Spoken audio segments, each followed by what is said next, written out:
Hello and welcome to IG's Trading the Markets podcast. The recovery for emerging markets is taking hold with the asset class almost back up to its pre-COVID peak. But with India and Brazil second and third globally in terms of cumulative total cases of the coronavirus, economic pressures remain for emerging markets. With me to discuss their prospects is Kevin Carter. He's the Chief Investment Officer and founder at EMQQ. Kevin, great to have you on the podcast. Let's kick off by talking about your ETF, EMQQ. It invests in emerging market internet and e-commerce.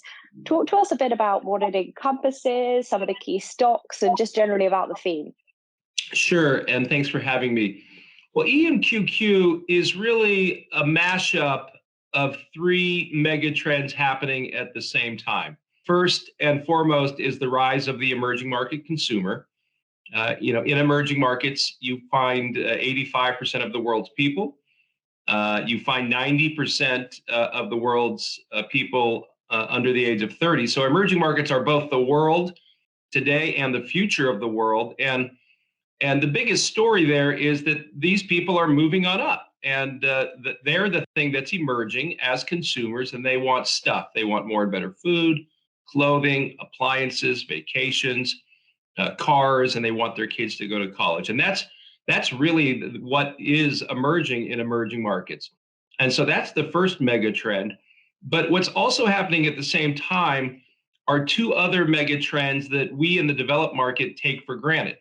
The first one is called the computer. Now, I've had a computer for 25 or 30 years, but most of the world has never had a computer. They're getting their first ever computer, and it's not on their desk, it's in their pocket. So the smartphone, the $50, $60, $80 smartphone, which is an Android-based smartphone, is bringing the computer to the world. And with it comes something else we take for granted.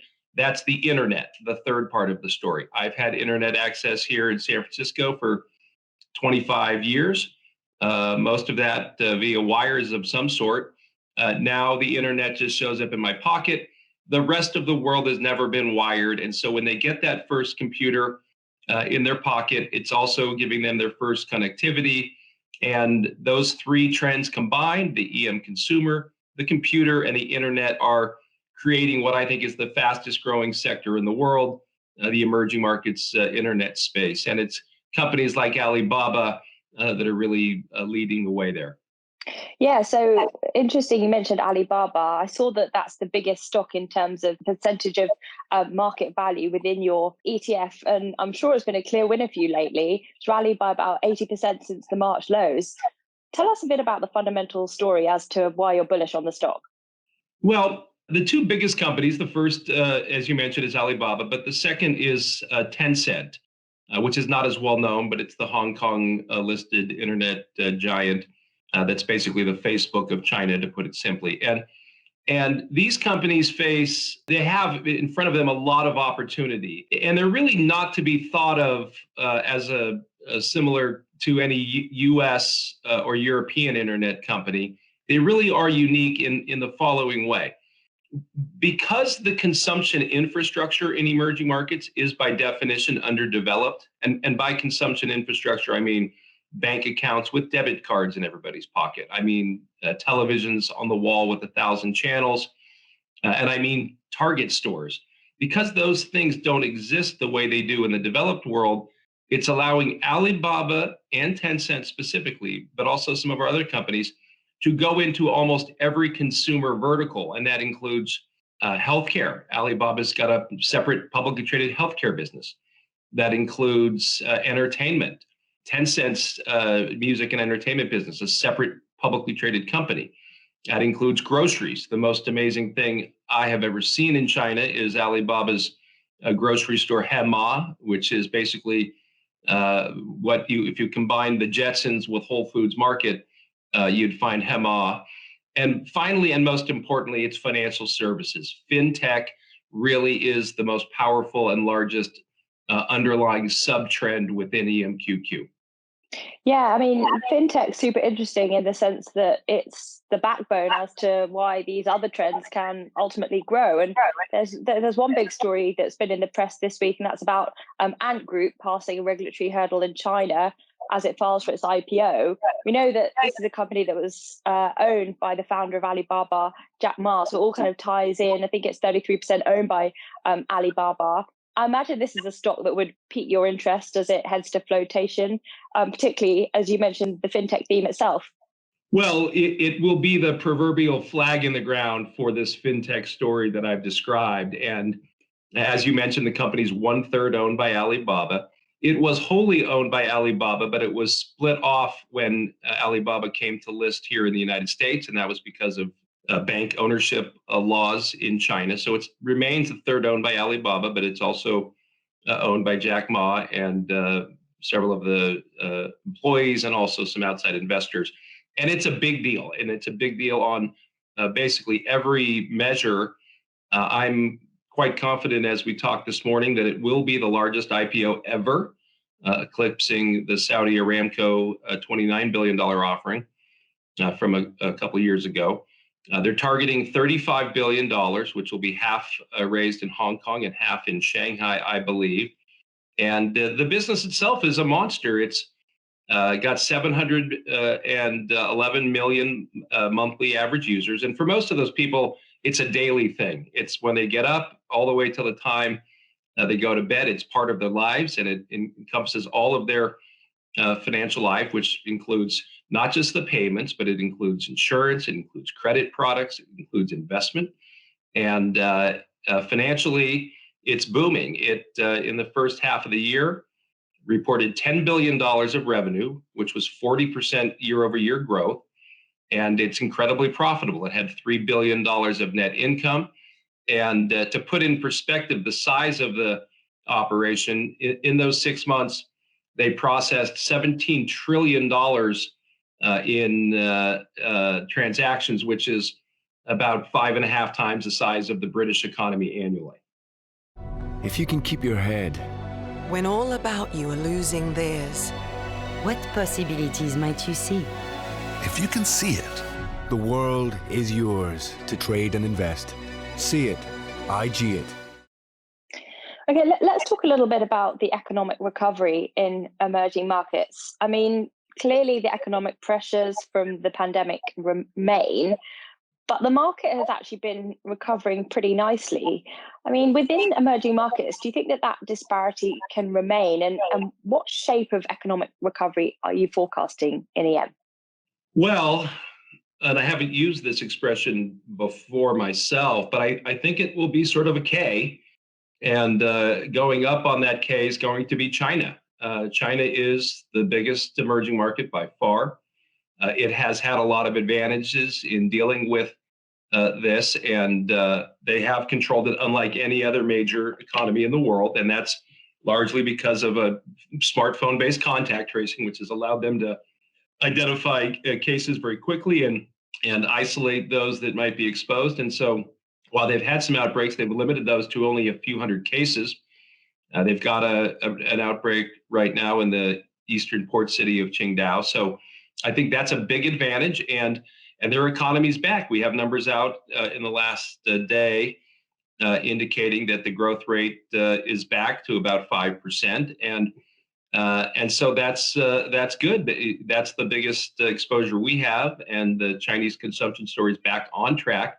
However, the rest of the world is still suffering from this, and I don't think places like India and Brazil that are, as you mentioned, climbing the leaderboard in the coronavirus cases, I don't think they have the ability that China had to control this. So I think it'll be a mixed bag in terms of economic recovery, but very clearly China will be leading the world and is now expected to contribute a full 30% of global GDP growth this year. Yeah. So interesting that you mentioned India. I'm intrigued to know where you stand in terms of the economic prospects for India within emerging markets, because when we look at the markets, the Nifty has staged a solid recovery. but it's struggling with the pandemic, and it's second only to the United States in terms of cumulative cases now. So talk to us a bit about the opportunity that you see there right now, and even some possible names of stocks if you have them. Sure. Well, I think India is going to really have trouble containing this. I think, as I've thought pretty much since the beginning, that India is likely to get herd immunity, whether they try to or not. And that's largely because of the living conditions, where you have, 5 or 6 people sharing 150 or 200 square feet. And on the other side of the wall, a similar setup, and all of these people sharing sort of communal restroom facilities and with poor healthcare.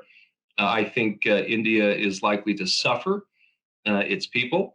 Having said that, longer term, they do have a young population, and it is, I think, the biggest growth opportunity in terms of the slope of the curve. I mean, it will never, I think, catch up with China at this point, but the e-commerce opportunity is immense, and it's happening very fast. And we only own a few Indian companies. Make My Trip, the travel app, for example, trading here on the NASDAQ. But the real excitement in India in terms of the EMQQ story is boiling up outside of EMQQ in a couple of companies that we think and hope will IPO next year. The first one, Flipkart, the e-commerce leader in India that was actually acquired by Walmart 3 years ago. Walmart's now talking about IPOing that company to get a different valuation on it.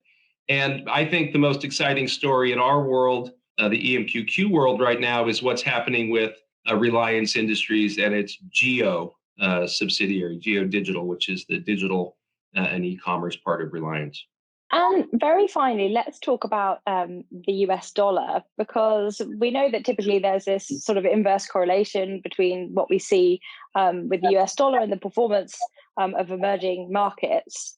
But there's been so much going on this year, hasn't there? So many other pressures from elsewhere. So, I mean, the fact that we have seen this turnaround for the greenback, I think it's down by about 10% since the 2020 highs and broke that 2-year bull run. Does that still have an impact on emerging markets, or is it essentially outweighed by a number of other factors going on? Well, I'm not one that forecasts or has strong opinions about the currency market. But I would say this, you're right. Historically, that inverse correlation has existed. I think a lot of that has had to do with a heavy dependence on commodities in the emerging market universe. But I think that, the reality is that we have thrown several $1 trillion at our economy in response to the coronavirus.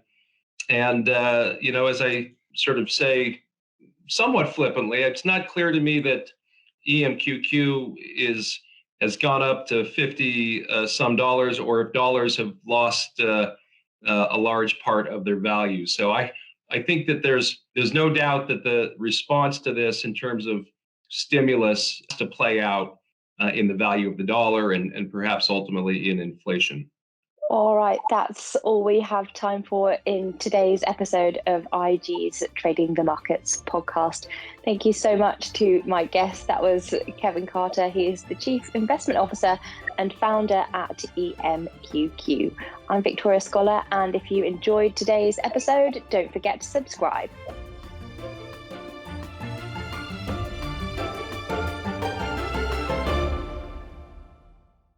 For more videos like these, subscribe to our YouTube channel, IG UK, and make sure to follow us on Twitter. We're at IGTV.